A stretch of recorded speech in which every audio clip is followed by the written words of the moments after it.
S ಮಾಜಿ ಶಾಸಕ ಭಾವ ಸಹೋದರ ಆಲಿ ನಾಪತ್ತೆ ಆಗಿರುವಂತದ್ದು.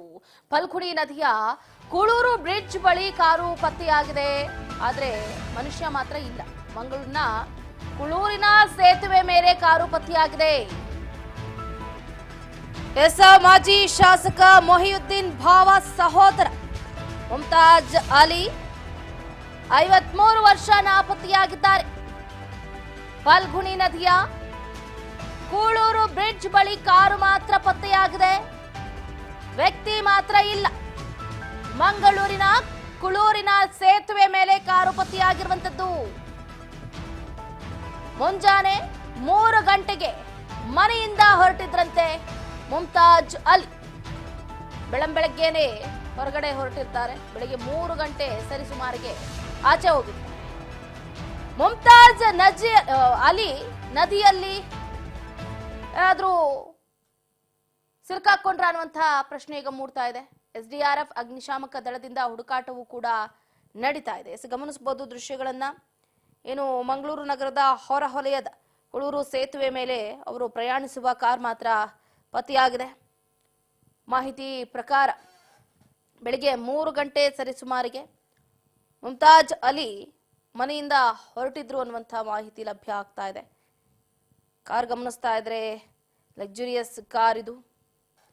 BMW ಕಾರನ್ನ ಅಲ್ಲೇ ನಿಲ್ಲಿಸಿ ಮುಮ್ತಾಜ್ ಅಲಿ ಅವರು ನಾಪತ್ತೆಯಾಗಿದ್ದಾರೆ. ಬೆಳಗ್ಗೆ 5 ಗಂಟೆಗೆ ಕುಳೂರು ಸೇತುವೆ ಮೇಲೆ ಕಾರ್ ಪತ್ತೆಯಾಗಿರುವಂಥದ್ದು. ಅವರ ನಾಪತ್ತೆ ಹಲವು ಅನುಮಾನಗಳಿಗೆ ಎಡೆ ಮಾಡಿಕೊಟ್ಟಿದೆ. ನದಿಯಲ್ಲಿ ಈಗಾಗಲೇ SDRF NDRF ಅಗ್ನಿಶಾಮಕ ದಳದ ಶೋಧ ಕಾರ್ಯ ನಡೀತಾ ಇದೆ. ನಿಂತಿರುವ ಕಾರು ಡ್ಯಾಮೇಜ್ ಆದ ಸ್ಥಿತಿಯಲ್ಲಿ ಕಾಣಿಸ್ತಾ ಇದೆ. ಎಲ್ಲೋ ಒಂದು ಕಡೆ ಆಕ್ಸಿಡೆಂಟ್ ಆಗಿದೆ ಅಂತ ಅನಿಸ್ತಾ ಇದೆ ಮೇಲ್ನೋಟಕ್ಕೆ. ಕಾರು ಏನು ಬಲಭಾಗದಲ್ಲಿ ನಜ್ಜುಗುಜ್ಜಾಗಿದೆ, ಗಮನಿಸಬಹುದು ದೃಶ್ಯಗಳನ್ನ. ಆದರೆ ಸೀಟಲ್ಲಿ ಏನು ಡ್ರೈವರ್ ಸೀಟಲ್ಲಿ ಯಾರೂ ಕೂಡ ಇಲ್ಲ. ಹಾಗಾಗಿ ಬಹಳ ಅನುಮಾನ ವ್ಯಕ್ತವಾಗ್ತಾ ಇದೆ. ಎಲ್ಲೋದ್ರು, ಏನಾಯ್ತು,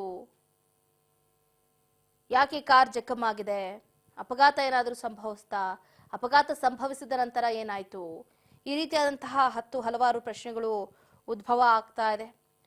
ಉದ್ಯಮ ಮತ್ತು ಮಸೀದಿ ಕಮಿಟಿಗಳಲ್ಲಿ ಅವರು ತೊಡಗಿಸಿಕೊಂಡಿದ್ರು ಅವ್ರನ್ನವರು. ಸ್ಥಳಕ್ಕೆ ಪೊಲೀಸ್ ಆಯುಕ್ತ ಈಗ ಅನುಪಮ್ ಅಗರ್ವಾಲ್ ಅವರು ಕೂಡ ಭೇಟಿಯನ್ನ ನೀಡಿದ್ದಾರೆ.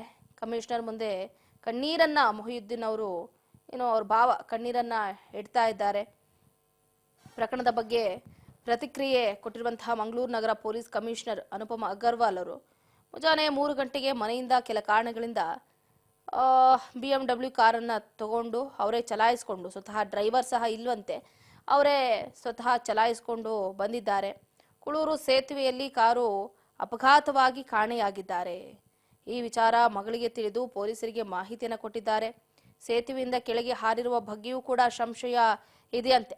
ವಿವಿಧ ತಂಡಗಳು ಈಗಾಗಲೇ ನದಿಯಲ್ಲಿ ಶೋಧ ಕಾರ್ಯವನ್ನ ಮಾಡ್ತಾ ಇವೆ. ಕುಟುಂಬದಿಂದ ಕೆಲ ಮಾಹಿತಿಗಳು ಬಂದಿದೆ. ಘಟನೆ ಬಗ್ಗೆ ತನಿಖೆ ಮಾಡ್ತೀವಿ ಅಂತ ಅಗರ್ವಾಲ್ ಅವರು ಕೂಡ ಮಾಹಿತಿಯನ್ನು ಕೊಟ್ಟಿದ್ದಾರೆ.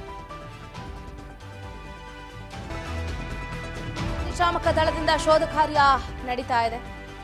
ಮತ್ತೊಂದು ಕಡೆ ಡ್ಯಾಮೇಜ್ ಆಗಿರುವಂತಹ ಸ್ಥಿತಿಯಲ್ಲಿ ಕಾರು ಪತ್ತೆಯಾಗಿದೆ. ಕಮಿಷನರ್ ಎದುರು ಇತ್ತ ಮೊಹಿಯುದ್ದೀನ್ ಭಾವ ಅವರು ಕಣ್ಣೀರನ್ನ ಹಾಕ್ತಾ ಇದ್ದಾರೆ. ತಮ್ಮ ಅಳಲನ್ನ ವ್ಯಕ್ತಪಡಿಸ್ತಾ ಇದ್ದಾರೆ. ವಿವಿಧ ಉದ್ಯಮಿಗಳಲ್ಲಿ ತೊಡಗಿಸಿಕೊಂಡಿದ್ರು ಅಲಿಯವರು. ಉದ್ಯಮ ಮತ್ತು ಮಸೀದಿ ಕಮಿಟಿಗಳಲ್ಲಿ ಅವರು ತೊಡಗಿಸಿಕೊಂಡಿರ್ತಾರೆ. ಸ್ಥಳಕ್ಕೆ ಪೊಲೀಸ್ ಆಯುಕ್ತ ಅನುಪಮ್ ಅಗರ್ವಾಲ್ ಅವರು ಭೇಟಿಯನ್ನ ನೀಡಿ ಪರಿಶೀಲನೆಯನ್ನ ಮುಂದುವರೆಸಿದ್ದಾರೆ. ಪತ್ತೆಯಾದ BMW ಕಾರಿನ ಇಂಚಿಂಚು ಮಾಹಿತಿಯನ್ನು ಕೂಡ ಕಲೆ ಹಾಕ್ತಾ ಇದ್ದಾರೆ. ಹೇಗೆ ಆಕ್ಸಿಡೆಂಟ್ ಆಗಿದೆ, ಕಾರು ಕಂಪ್ಲೀಟ್ಲಿ ನಜ್ಜುಗುಜ್ಜಾಗಿದೆ. ಎದುರುಗಡೆ ಬಂದಂತಹ ವಾಹನ ಗುದ್ದಿದ ರಭಸಕ್ಕೆ ಕಾರಿನ ಟೈರ್ ಆಗಿರಬಹುದು, ಎಲ್ಲವೂ ಕೂಡ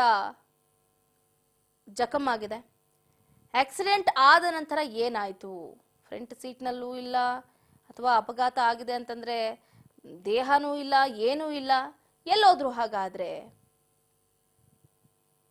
ಪಕ್ಕದಲ್ಲೇ ಇದ್ದಂತಹ ನದಿಗೆ ಏನಾದರೂ ಹಾರಿದ್ರ ಅನ್ನುವಂತಹ ಪ್ರಶ್ನೆ ಕೂಡ ಮೂಡ್ತಾ ಇದೆ. ಹಾಗಾಗಿ ಈಗಾಗಲೇ SDRF NDRF ತಂಡಗಳು ಅವರ ಶೋಧ ಕಾರ್ಯವನ್ನ ಮುಂದುವರಿಸಿವೆ.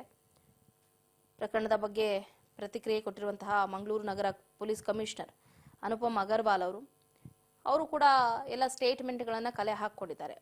ಬೆಳಗ್ಗೆನೆ ಅಂದ್ರೆ ಮುಂಜಾನೆ 3 ಗಂಟೆಗೇನೆ ಮನೆ ಬಿಡುವಂತಹ ಅವಶ್ಯಕತೆ ಏನಿತ್ತು, ಅಂತಹ ಕೆಲಸ ಏನಿತ್ತು, ಅವ್ರಿಗೆ ಯಾರು ಕರೆ ಮಾಡಿದ್ರು, ಅಥವಾ ಮನೆಯಲ್ಲಿ ಏನಾದರೂ ತೊಂದರೆ ಆಯ್ತಾ, ಮನೆಯಲ್ಲಿ ಯಾರ ಜೊತೆ ಮನಸ್ತಾಪ ಏನಾದರೂ ಆಯ್ತಾ, ಮನಸ್ತಾಪ ಆಗಿ ಏನಾದರೂ ಹೊರಗಡೆ ಹೋದ್ರಾ, ಈ ರೀತಿಯಾದಂತಹ ಪ್ರಶ್ನೆಗಳು ಮಾತ್ರ ಮೂಡ್ತಾ ಇದೆ.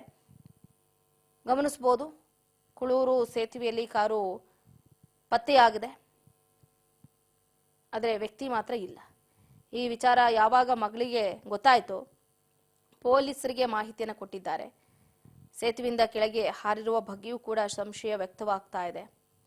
ವಿವಿಧ ತಂಡಗಳು ಈಗಾಗಲೇ ನದಿಯಲ್ಲಿ ಶೋಧ ಕಾರ್ಯವನ್ನ ನಡೆಸ್ತಾ ಇದ್ದಾರೆ. ಕುಟುಂಬದಿಂದ ಕೆಲ ಮಾಹಿತಿಗಳು ಈಗಾಗಲೇ ಬಂದಿರುವಂತದ್ದು. ಘಟನೆ ಬಗ್ಗೆ ತನಿಖೆಯನ್ನ ಮಾಡ್ತಾ ಇದ್ದೀವಿ, ಸ್ವಲ್ಪ ಕಾಲಾವಕಾಶ ಬೇಕು ಅಂತ ಅಗರ್ವಾಲ್ ಅವರು ತಿಳಿಸಿರುವಂತದ್ದು.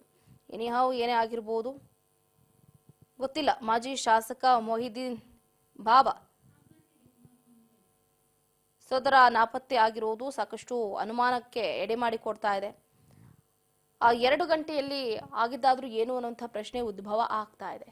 5 ಗಂಟೆಗೆ ಕಾರ್ ಪತ್ತೆಯಾಗಿದೆ, 3 ಗಂಟೆಗೆ ಇವ್ರು ಮನೆ ಬಿಟ್ಟಿರ್ತಾರೆ. ಆ 2 ಗಂಟೆಯ ನಡುವೆ ಏನೇನೆಲ್ಲ ಆಯ್ತು ಅನ್ನೋದರ ಅಪ್ಡೇಟ್ಸ್ ಇನ್ನಷ್ಟೇ ಲಭ್ಯ ಆಗಬೇಕಾಗಿದೆ.